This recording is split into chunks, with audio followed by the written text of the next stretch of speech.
전문가가 말해주는 돈 되는 법. 최근 부동산 시장에 대한 걱정이 뜨겁습니다. 부동산 시장과 금융시장은 서로 밀접하게 관련이 되어 있는데요. 최근 한국은행과 자본시장연구원 등 국내 주요 전문기관도 이를 주시하면서 올해 주택가격 하락세 그리고 금융시장 충격을 경고하며 관심이 더 높아지고 있습니다. 자, 이와 같은 상황에서 지역주택 조합에 가입을 했다가 피해를 입는 분들이 좀 늘어나고 있는데요. 이번 주에는 부동산 시장이 금융시장 그리고 이 지역주택조합에 대해서 어떤 영향을 주는지 좀 알아보도록 하겠습니다. 변호사님 어서 오십시오. 세만님 어서 오세요. 자, 오늘도 변호사님께 첫 질문 드리겠습니다. 주택가격 하락으로 인해서 건설업 재고, 즉 이제 미분양 주택도 지난해 이제 9월부터 빠르게 늘어났다고 하는데요. 혹시나 이게 회복될지 여부에 대해서 한국은행은 어떻게 전망을 하고 있나요? 네, 그 건설업 종사하신 분들이나 아니면 주택을 이제 구입하신 분들 모두 여기에 여기에 좀 관심이 많으실 것 같아요. 근데 이제 한국은행은 여기에 대해서도 이제 미분양 주택은 최근에 이제 청약 수요 이 상태와 그다음에 이제 건설 재고 같은 경우에는 또 높은 이제 지속성을 갖습니다. 한번 이제 재고가 있으면 그 뒤에 이게 좀 잘 해소가 되지 않는 그런 특성이 있어서 단기간 이제 크게 개선되기는 좀 어려울 거다 이렇게 보고 있습니다. 특히나 이제 올해 1월 기준으로 미분양 주택 수는 이제 7.5만 호 정도 되고 있는데 최근 10년 평균이 이제 4.5만 호에 비해서 매우 이제 높은 수치라서 이제 좀 쉽지는 않다 이렇게 보고 있습니다.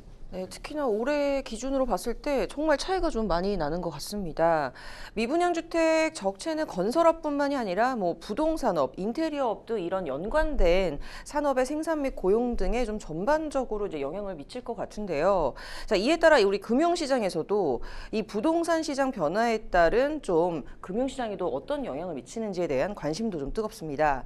자본시장연구원도 이 부동산 관련 그림자 금융에 대한 자료를 발표했는데요. 자, 먼저 그림자 금융 무엇입니까? 네, 그림자 금융에 대해서 먼저 설명을 드리면 그림자 금융이란 은행과 이렇게 유사한 신용 창출 기능이 있으나 은행이 아닌 자들이 창출하는 금융을 의미한다고 설명을 드릴 수가 있겠습니다. 그래서 그림자 금융이라고 불리는 가장 대표적인 이유가 일반적으로 이제 은행에서 신용을 창출한 경우에는 통계나 자료에서 그 데이터를 정확히 확인할 수가 있는데 그래서 그 어느 정도의 돈이 부동산에 투입되었다거나 아니면 운영자금에 투입됐다 이런 이제 통계나 수치적으로 확인할 수가 있는데 이런 그림자 금융의 경우에는 자금의 목적이 명확하게 드러나지 않거나 아니면 이제 부채 통계 자체도 잡히지 않는 경우가 많기 때문에 저희가 그것들을 이제 그림자 금융이라고 부르게 됩니다. 자, 그렇다면 이 자본시장연구원에서는 이 국내 부동산 금융에 대해서 좀 뭐라고 얘기를 하고 있나요?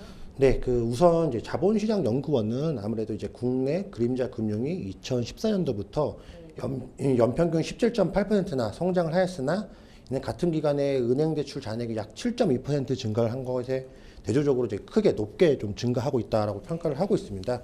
특히나 2014년도 말 GDP 대비해서 그림자 금융의 비중이 16% 정도였지만 2022년 9월 기준으로부터는 이제 42%에 해당할 정도로 한국 경제에서 이제 그림자 금융이 차지하는 비율이 점점 더 높아지고 있다고 평가를 좀 하고 있는데요. 그렇기 때문에 이제 한국 부동산 그림자 금융에서도 이제 증권회사 아니면 보험회사 아니면 여신금융회사 등에서도 자금을 공급하고 있기 때문에 부동산 시장에 충격 발생했을 경우에는 이게 자본시장으로 미친 영향이 굉장히 클 거다라고 좀 예상을 하고 있습니다. 자, 뿐만 아니라 요즘 제 지인도 좀 피해를 입었는데 이 지역주택 조합 사례가 좀 또 이슈가 되고 있습니다. 자, 시청자분들을 위해서 잠깐 설명을 드리면 이 지역주택 조합은 주민이 이제 주택이나 아파트 주택을 건설하기 위해서 조합을 설립한 후에 이 사업 시행의 주체가 돼서 토지를 매입을 하고 그 조합원들은 그 아파트를 싼 값에 이제 매입을 하는 그런 과정을 얘기를 하는 건데요. 부동산 금융 위축에 따라서 이 지역주택 사업에 문제가 많이 발생을 하고 있다고 합니다. 이 문제 한번 짚어주시겠습니까? 네, 최근 이제 코로나19로 인한 팬데믹 현상이 어느 정도 이제 완화될 것을 예상을 하고 사업을 추진하였다가 이제 다시 또 이제 우크라이나 전쟁 그리고 이제 금리 상승 등으로 부동산 경기가 회복이 되지 않자 사업이 좀 난항을 겪는 이런 경우들이 좀 증가를 하고 있습니다. 이게 제 지인 말도 들어보니까 돈을 이제 투자를 해놨는데 계속 그 아파트 건축이 지연이 돼가지고 좀 계속 좀 어려움을 겪고 있는 상황이더라고요. 그래서 이러한 사업들이 대부분 지금 이렇게 어려운 상황인지가 좀 궁금합니다. 네, 맞습니다. 지금 최근에 뭐 여러 가지 이슈가 때문에 지역주택건설조합 사업 자체가 굉장히 큰 어려움을 겪고 있다라고 설명을 드릴 수가 있겠는데요. 그 사업을 추진하려면 먼저 이제 조합에서 가입하려는 사람들이 계속적으로 좀 유입이 돼야 됩니다. 근데 요즘에 부동산 경기가 워낙 안 좋다 본 거니까 투자에 대한 심리가 위축되면서 부동산 자체에 투자를 하려고 하는 사람들이 줄어들기 때문에 조합원 모집부터 좀 난항을 겪는 경우가 굉장히 많거든요. 그리고 이제 가입하려고 하는 사람이 있다 하더라도 그 사람이 거기에 대한 이제 자금을 또 대여를 해야 되는 부분이 있는데 요즘에 아무리 뭐 대출 부분이 완화가 됐다 하더라도 토지의 구입부터 자금을 좀 투입하는 부분에 어려움이 있어서 아까 말씀드린 것처럼 조금 더 유연화된 상황에서 좀 이야기를 좀 할 수밖에 없는 상황이다라고 말씀드릴 수 있겠습니다. 사실 사업 소개만 들어보면은 정말 혹하는 얘기들이 많기는 해서 저도 살짝 여기에 나도 돈을 넣어봐야 되나 이런 생각을 하기는 했었거든요. 근데 이런 얘기 실제로 또 이게 소개를 한 대로 진행이 안 된다 뭐 이런 것들이 위법은 아닌가요?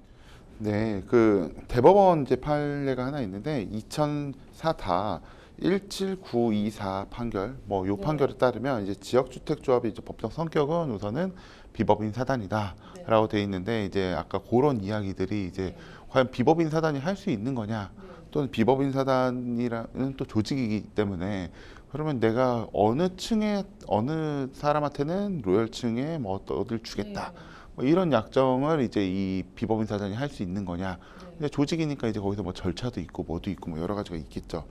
그래서 이런 것들은 사실은 좀 현실적으로 어렵다. 왜냐하면 이제 이 비법인 사단에서 다 똑같은 조합원들인데 누구는 어떻게 더 많은 혜택을 주고 이거 자체가 조금은 이제 뭐 사기죄라든지 뭐 이런 것들이 될 수가 있겠죠. 왜냐하면 처음부터 이 비법인 사단이 할 수 없는 일을 한다고 하면서 이렇게 돈을 받으면 사기죄 등이 해당할 수 있습니다. 네, 자 오늘은 좀 경기가 어려워지면서 이제 많은 국민들이 뭐 부동산이든 금융시장이든 재테크에 관심을 많이 가지시는데요. 지역주택 조합도 좀 사업 추진 상황이나 이런 것들 꼼꼼히 한번 체크를 해보시고 전문가와 꼭 상담을 받아보시길 추천드리겠습니다. 이번 주 여기까지 하도록 하겠습니다. 감사합니다.